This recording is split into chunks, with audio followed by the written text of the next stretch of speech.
I've been told a few times that I have pretty good self-awareness. At some point in time, I've also been told that I talk too much, that I'm full of myself, and that I suck at showing my emotions.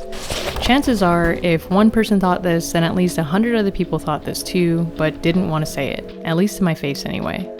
So how does one discover characteristics and traits about themselves without someone just telling them? Self-awareness is the conscious knowledge of one's own character, feelings, motives, and desires. This is how bullet journaling has given me insight on each of these. Something that I do randomly but regularly is looking back through my journal and actually reading what I wrote. The amount of seemingly obvious yet surprising things I learn about myself help validate who I think I am now, and I get to see how much I've changed and grown. I can see the things I'm still working on even 2 years later, and the things I let go of. Between reading random thought dumps, monthly reflections, journaling exercises, and even my to-dos, this is what I would say about former me. I'm creative, humorous, ambitious, curious, and confident. And to be honest, I believe this is still true. These aren't things that I want people to think of me or things that I need people to tell me for me to know. The evidence is clear to me.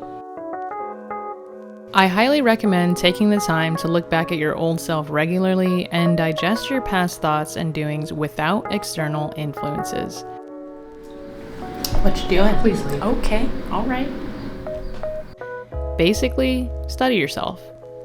But in order for this evidence to actually be true and useful for developing self-awareness, the most important part of this is making sure that you journal without judgment.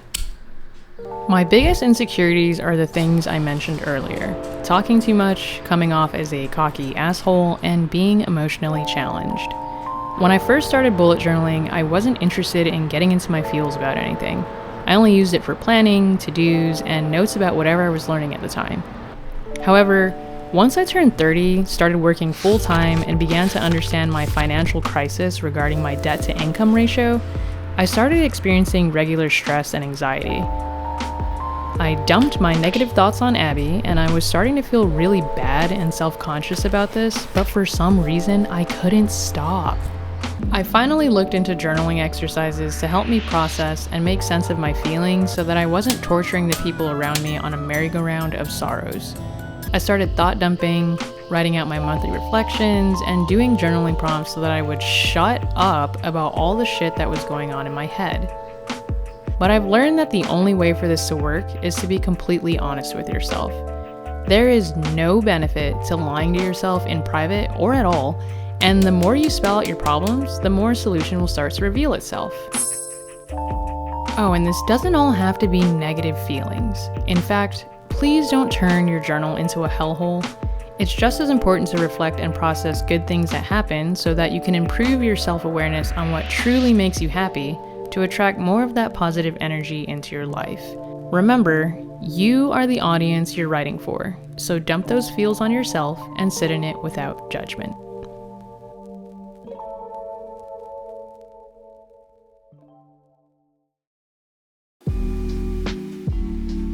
Why?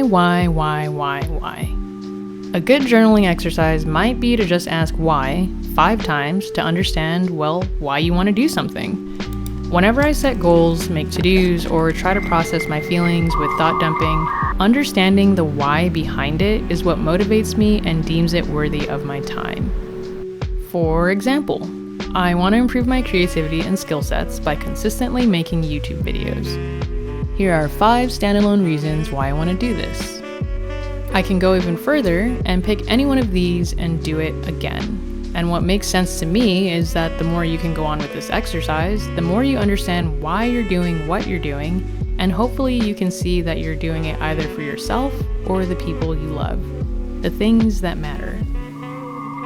Simply put, having clarity on your why, aka what motivates you, can help define your character and explain those feels.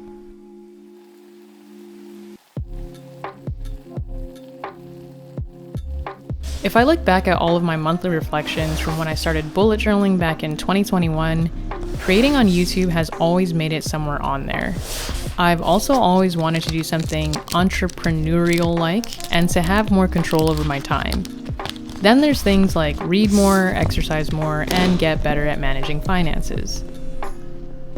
If I look at what I'm doing now, I can safely say that my actions are aligning with my desires, so I'd like to think this is what it means to stay true to myself, given that these desires aren't things that are superficial and out of my control, like wishing for every viewer to slappity-slap the subscribe button. I've learned that it's one thing to say I know myself, but if I didn't have proof of this through external validation, I would begin to question my identity if people weren't telling me who I was. My bullet journal has evidence of my uninfluenced thoughts about myself because, well, it's mostly for my eyes only. As long as I stay honest with myself when I write stuff in here, it's the perfect tool to help me make difficult decisions or to remind me of who I am and what I want. I suppose I'll mention that if a desire is to make your bullet journal or even your general environment a more fun place and you have 5 meaningful whys for this, your next course of action might be to check out simistickers.com and purchase these original creations by your very own to fulfill this desire. Not me shamelessly advertising my own merchandise with the bullet journal lesson.